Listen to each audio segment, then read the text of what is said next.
Ethics is about doing the right thing, but engineers are often trained to select between what is right and wrong. In COVID times, this is about finding the balance between private rights and public good. For example, taking temperatures to protect us all while respecting the privacy of the individual. So how do we train engineers to choose between what is right and right? The UN Sustainable Development Goals require ethical reasoning, critical thinking and communication. To this we add self-awareness, or not being led by our biases, and the ability to work in multidisciplinary teams. So the engineer's education in ethics needs to be immersive, with ethics threaded throughout the programme via problem-based learning and case histories, integrated learning in multidisciplinary, multicultural teams, and in short, developing critical pluralism. Context awareness is being street smart, agile, pivoting, resourceful. It is being a leader and a team player at the same time. It is a new mindset. It's being transparent, empowering people, being respectful of cultures, keen on intended and unintended consequences. Skills are obtained by an all teach, all learn model, problem-based learning, community engagement, local and global. No, there's no more borders anymore. You have to act locally, think globally. One planet, one environment, one chance. There's no planet B. Part of peace engineering.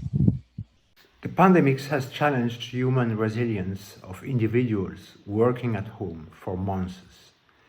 Teleworking engineers will better adapt to the remote workplace, better collaborate with distant peers in international companies. Students need to hear about the psychology of virtualized relationships, and they need to be trained in distant collaboration where they do engineering with distant peers. Collective resilience is best illustrated by the construction of an hospital in 10 days in China, or by the historic speed of creation of a COVID vaccine.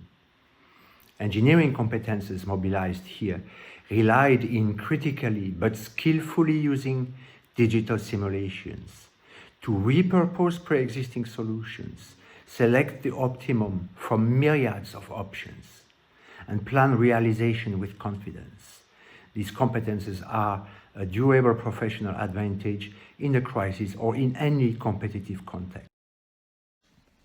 Our lives shift to digital, forcing us to immediately adapt to a new reality, a new working environment. We realize that for most of us, the job can be done independently of where you are. Tech literacy became the key. We need to be able to continuously learn, to be curious on how tech could make our lives easier, better. We lost, in a way, our possibility to constantly interact face-to-face, leading to new behaviors that we were not used to nor aware of. Digitalization changes our behaviors. We must now learn how to communicate in a virtual world. More important, how to stay mentally healthy. From one day to the other, our three life dimensions merged, work, private and social, all in one place. Where do we draw the line? It is time to learn to learn.